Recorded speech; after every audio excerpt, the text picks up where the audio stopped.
Hola, te doy la bienvenida a Serenidad sin Fronteras, un espacio diseñado para promover tu bienestar emocional y activar tu paz interior.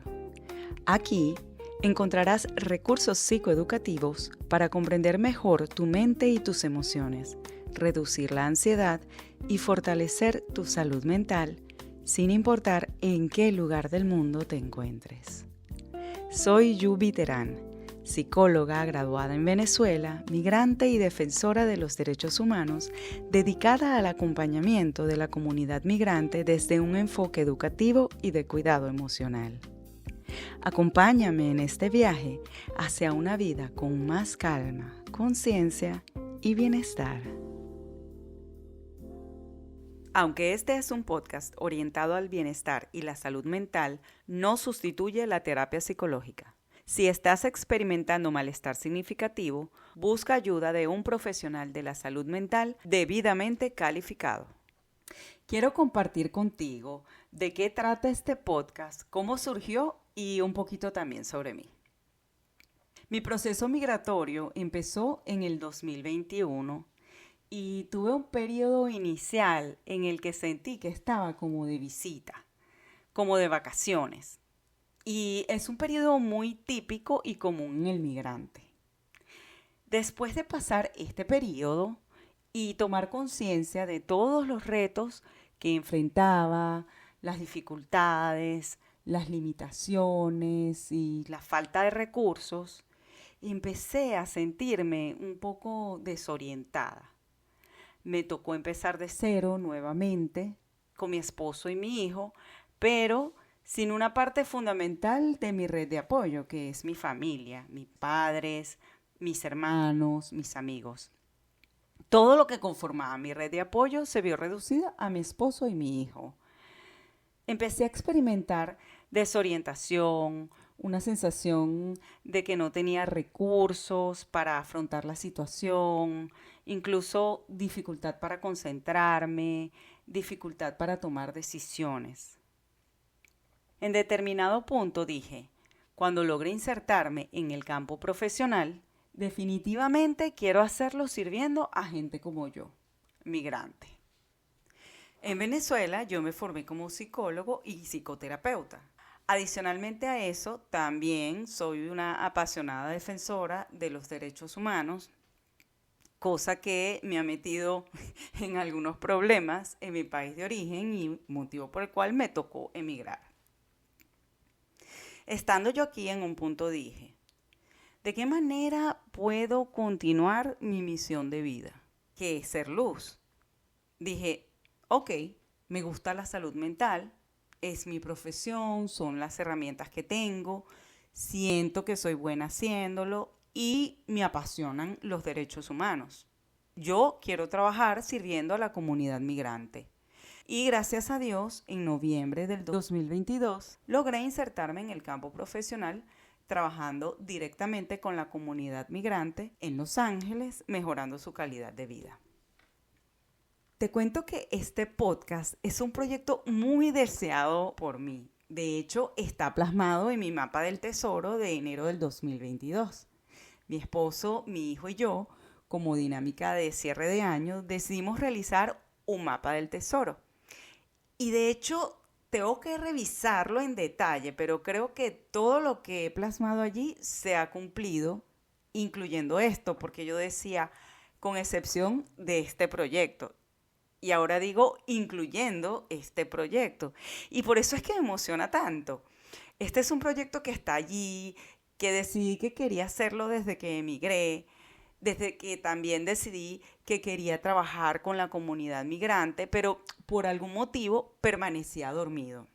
Bueno, por algunos motivos que en algún podcast posterior vamos a conversar sobre eso con un profesional también de la salud mental, a quien amo y admiro y que se ha empeñado en investigar y desarrollar una metodología sobre procrastinación. Y es que yo definitivamente estaba procrastinando. Pero eso es tema para otro podcast. Por cosas de la vida, alguien a quien también amo muchísimo y admiro profundamente vino a visitarme recientemente. estuvo aquí en mi casa y estando aquí de visita se sintió mal, se sintió muy mal. Y decidí una noche regalarle una meditación guiada para ayudarle a conciliar el sueño. Y le ayudó tanto que a la noche siguiente me pidió que le regalara otra. Y a la noche siguiente otra. Y cuando ya llevaba como 3 noches, dije, estas meditaciones hay que grabarlas porque yo aquí como que tengo el podcast. Y así fui, noche tras noche, grabándole meditaciones. Y para cuando se fue, yo tenía ya grabadas 5 meditaciones guiadas y de calidad. Sin darse cuenta, fue mi papá quien me regaló el último empujoncito para darle vida a este espacio. En este espacio pretendo que cubramos varios aspectos y vayamos pendulando de un tema a otro, siempre enmarcado dentro de el bienestar y la salud mental. Uno de los elementos que quiero incluir y que, como te acabo de comentar, le dio su empujoncito a este proyecto son las meditaciones guiadas. ¿Por qué las meditaciones guiadas? ¿Cómo se relaciona esto con el bienestar y con todo esto que te he venido conversando? Numerosos estudios científicos han demostrado que la meditación tiene un impacto en el mejoramiento de la calidad de vida, tanto en contextos clínicos como no clínicos. De hecho, hay un estudio de Galante y colaboradores del año 2023 que habla sobre cómo la meditación tiene un impacto notable en trastornos como la depresión, trastornos adictivos, trastornos del dolor, etc. Cuando hablamos de meditación, muchas personas pensarán que nos referimos a sentarnos en una postura específica, con los ojos cerrados y entrar en un estado profundo, meditativo, recitando mantras tipo Om. Y sí, eso es meditación. Pero meditación también involucra una serie de prácticas que van desde la atención plena o mindfulness, pasando por la meditación con mantras, el yoga, el tai chi, estados meditativos profundos y para de contar. Asimismo, las investigaciones sobre el impacto de la meditación han ido variando en el tiempo y de hecho hubo una primera época por allí entre los años 1995 y 2005, donde los estudios sobre la meditación básicamente se centraban en demostrar los efectos terapéuticos de la meditación y en la actividad cerebral. Luego hubo una segunda época, aproximadamente entre los años 2005 y 2020, que se caracterizó por una investigación muchísimo más rigurosa, más exhaustiva, con el objetivo de descubrir esos mecanismos cognitivo-afectivos, es decir, cómo se interrelacionan la mente y las emociones y sus beneficios para la salud. Y ya una tercera onda o fase que es muchísimo más reciente, que ya se está centrando un poco más en la meditación avanzada. Los estudios sobre la meditación generalmente se van a encontrar mucho más hacia la rama del mindfulness, porque ha sido la práctica más frecuente en contextos clínicos occidentales y entonces es la que ha estado más sujeta a estudios de investigación. Lo que sí se cree o lo que sí se ha concluido es que la meditación genera cambios no solamente en la manera como funciona mi cerebro. Yo me relajo, medito, entro en un estado meditativo de más calma y por ende tengo una mejor capacidad de toma de decisiones. No, sino que también se ha demostrado que las prácticas meditativas resultan en modificaciones físicas de la estructura cerebral. Es decir, un mayor tamaño o un mayor desarrollo de ciertas áreas específicas en el cerebro, en aquellas poblaciones que practican la meditación por largos periodos de tiempo durante mucho tiempo. Ese es el motivo que me impulsó, aparte del empujoncito de mi papá, gracias papá, a incluir las prácticas meditativas y en específico las visualizaciones guiadas, que son solo un tipo de práctica meditativa. Hay sin fines, pero aquí yo voy a estar ofreciendo visualizaciones guiadas y ese es el motivo por el cual van a estar incluidas en este podcast. Aparte, quiero ofrecer psicoeducación. ¿Qué es psicoeducación? Es compartir información que te permita comprender mejor por qué sientes como sientes o por qué actúas como actúas o piensas como piensas. Ya en la parte de psicoeducación vamos a tocar temas como los trastornos ansiosos y su neurobiología, o en términos más simples, cómo es que se dan esos mecanismos por los cuales se activa la ansiedad. Allí vamos a tocar un poco el tema del cerebro triuno, en el que se habla de 3 cerebros en uno, y aquí ya empezamos a hacer un poco de psicoeducación en este primer episodio. Te voy a invitar a que pongas la palma de tu mano mirando hacia ti y ahora coloques el dedo pulgar en el centro de la palma de la mano y sobre el pulgar coloques tus 4 dedos restantes. Si giras de lado a lado y observas ese puño desde distintos ángulos, ¿verdad que se parece un poco a las imágenes que uno ve del cerebro? Bueno, esto es una analogía que desde hace mucho tiempo sirve para explicar cómo se fue desarrollando el cerebro humano durante la evolución de las especies. Aquí, en este ejemplo del puño de tu mano, están los 3 cerebros. Si te fijas, los deditos de arriba tienen esas como montañitas que simulan las circunvoluciones y cisuras del neocórtex. Y si levantamos los dedos, nos encontramos con el pulgar, que simula el cerebro límbico, que es el cerebro o esas estructuras del cerebro que mayormente son las encargadas de regular las emociones. Y si levantamos el pulgar, entonces nos vamos a encontrar con la base de la palma de la mano, que simula el tallo cerebral, ubicado en la base del cerebro, donde se ubica el cerebro reptil, que es un cerebro netamente instintivo y muy prehistórico. De hecho, en la evolución de las especies, primero se desarrolló el cerebro reptil común a todo el reino animal, que como mencioné es un cerebro netamente instintivo.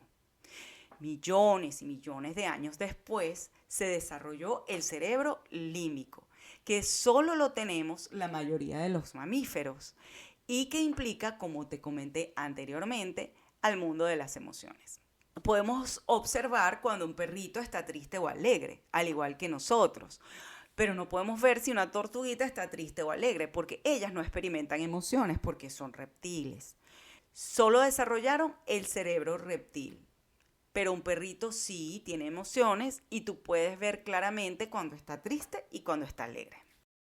Y millones de años después se desarrolló el neocórtex, que en el caso de los seres humanos es muchísimo más especializado y es precisamente lo que nos diferencia del resto del reino animal. Y el nuestro, de hecho, es arrugadito. Si viéramos la imagen de un cerebro, de un mono o de un perro, es más liso. Y es porque tiene menos materia gris que tratar de meter en esa cavidad, como arrugar, para que quepa dentro de la cavidad craneal.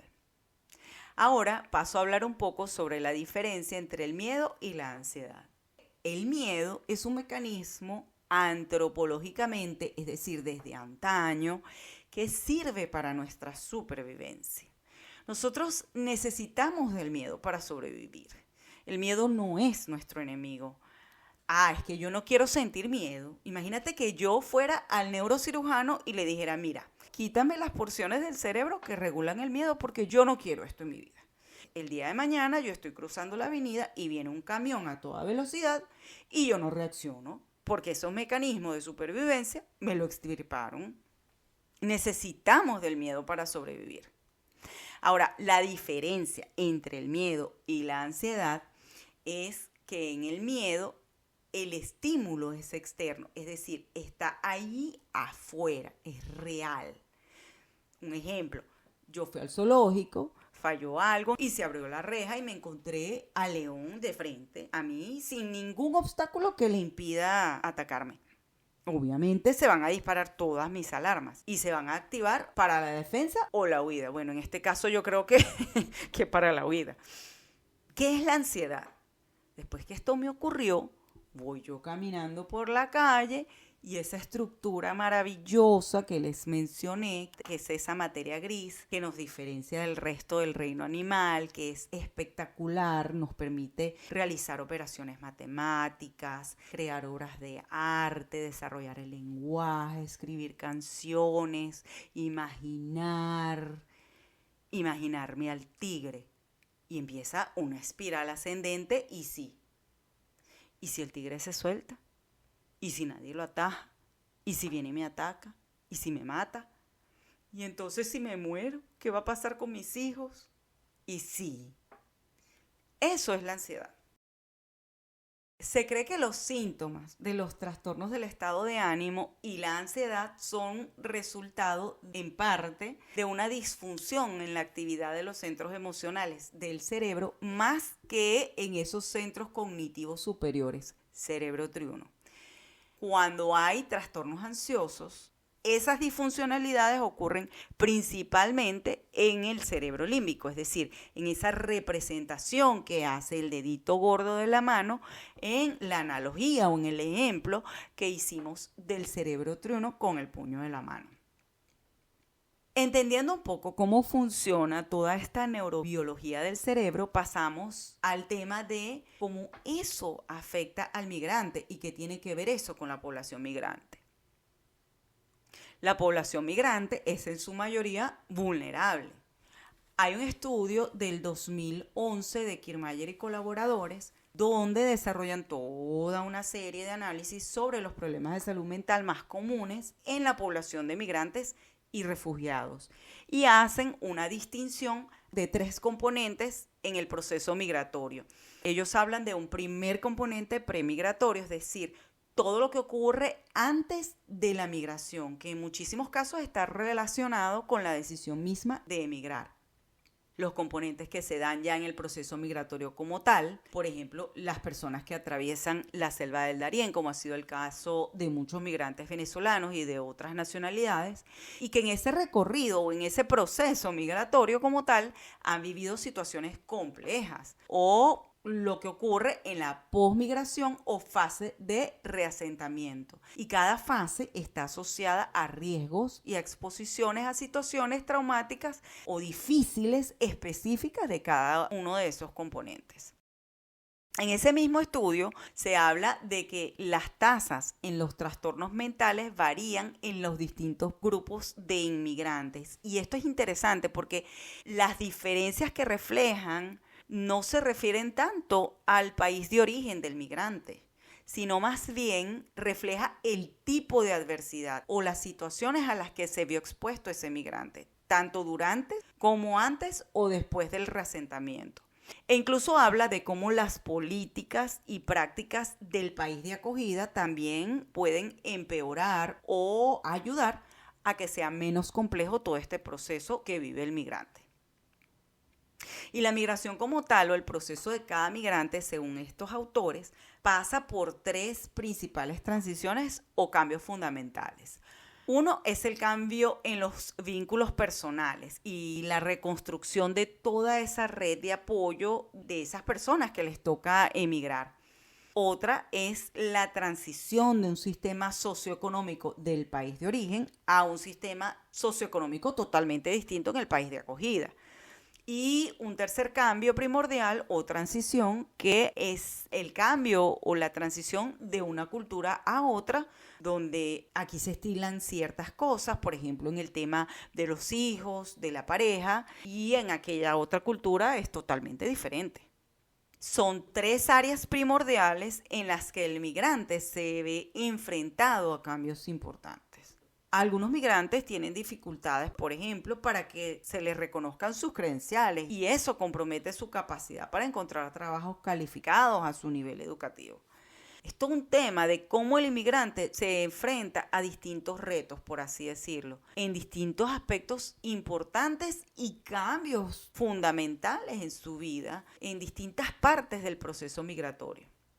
Ahora, hay otro autor que me encanta, que es Achotegui, que en el 2008 habla sobre el síndrome de Ulises y el duelo migratorio.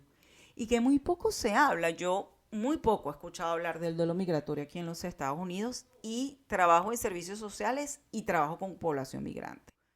Cuando hablamos de duelo migratorio, ¿qué es el duelo? Empezando por allí. El duelo, por definición, es la pérdida de algo muy significativo que genera un malestar emocional y psicológico. Es decir, queda allí un vacío, una pérdida. En el duelo se pueden dar, no en todos los casos se dan, porque cada caso es diferente, hasta 7 duelos en uno. Imagínate qué complejo. 7 duelos al mismo tiempo. ¿Cómo así? Está el duelo por la familia y los seres queridos, el duelo por la lengua, el duelo por la cultura, el duelo por la tierra, el duelo por el estatus social, el duelo por el contacto con el grupo de pertenencia y el duelo por los riesgos a la integridad física. Y algunas personas experimentarán alguno de estos duelos. Y habrá personas que experimentan los 7. Y esto hace que algunos duelos puedan ser simples, otros puedan ser complicados y otros puedan ser extremos. Y sí, es verdad que hoy en día hay más personas que nunca que viven en un país distinto del que les vio nacer. Y muchas personas emigran por decisión propia, porque fue su sueño, porque así lo decidieron y era lo que querían. Soñaban con eso, soñaban vivir en tal o cual país. Pero muchas otras lo hacen por necesidad y algunas pueden verse obligadas a abandonar sus hogares huyendo de persecución de conflictos, de violencia o de desastres naturales. Hay otras que simplemente ante la adversidad no tienen otra opción que mudarse, como es el caso de las personas que escapan de dificultades económicas para poder acceder a derechos sociales o simplemente para reunirse con su familia. Lo que sí es cierto es que la población migrante en particular es una población que es muy propensa a experimentar el trastorno de estrés postraumático y que está dentro de los trastornos ansiosos, que en algún otro podcast me gustaría que ahondemos sobre ese tema. Los estudios del trastorno de estrés postraumático en la población migrante generalmente se centran en los refugiados, porque es esa población que suele entrar derechito por el canal regular, por así decirlo. Entran controlados por el país de acogida, es decir, el país que los recibe, les hace una evaluación de su salud mental, de su salud física, y en consecuencia entran dentro de las estadísticas de esos países de acogida y de la Organización Mundial de la Salud. En este podcast vamos a utilizar el término refugiado como se utiliza en el área de los servicios sociales aquí en los Estados Unidos. Y es que acá se utiliza para englobar a todos los desplazados o inmigrantes por obligación. Entonces, aquí en el podcast, cuando hablemos de refugiados, nos vamos a estar refiriendo no solamente a esas personas que tienen el estatus migratorio de refugiado específicamente, sino que también va a incluir a solicitantes de asilos, parales humanitarios, víctimas de tortura, estatus de protección temporal, entre otros. Atando un poco con el autor anterior, tenemos que los factores traumáticos están asociados a la experiencia migratoria, pero la literatura indica que puede presentarse en distintas etapas. Puede ser en la etapa premigratoria, durante el proceso migratorio o incluso en el periodo postmigratorio. La prevalencia del trastorno de estrés postraumático en la población de refugiados es del 47%. Voy a repetir. La prevalencia, es decir, la proporción de personas con trastorno de estrés postraumático en la población de refugiados es, según los estudios, del 47%. Es decir, casi la mitad de los refugiados que han sido estudiados han presentado trastorno de estrés postraumático. Así como tenemos estas cifras, También tenemos que la prevalencia entre los refugiados como tal, con el estatus refugiado, es casi el doble que la prevalencia entre los migrantes laborales. Y esto muy probablemente se debe a la exposición de mayores factores de riesgo, como violencia, guerras, persecución política, que a menudo experimentan los refugiados y que son estímulos para la migración. Aquí hemos dado un recorrido a modo de vuelo raso de los distintos tópicos y secciones que estaremos incluyendo en este podcast. Te invito a comentar qué temas te gustaría que desarrollara para ti y así te conviertas en co-creador de este espacio. Aún no tengo muy claro cómo iré distribuyendo el contenido, pero mi idea es alternar entre episodios que aborden psicoeducación, episodios en los que ofrezca meditaciones guiadas y otras estrategias de relajación, y me encantaría traer también invitados y de esa manera nutrir mucho más este espacio con una mayor variedad de recursos para ti. Se dice que es migrante quien emigra, pero de algún modo quien se queda en su país de origen, donde muchos de sus afectos se han ido, como es el caso de Venezuela, también termina siendo afectado por la migración. En un mundo cada vez más convulsionado y con crecientes tensiones sociopolíticas, necesitamos cada vez más herramientas para nuestro bienestar. Tú no puedes controlar lo que ocurre en tu entorno, pero sí puedes decidir cómo reaccionar ante lo que te ocurre. Te invito a seguirme, a activar las notificaciones y compartir este espacio con cualquier persona de habla hispana que pueda sacarle provecho sin fronteras.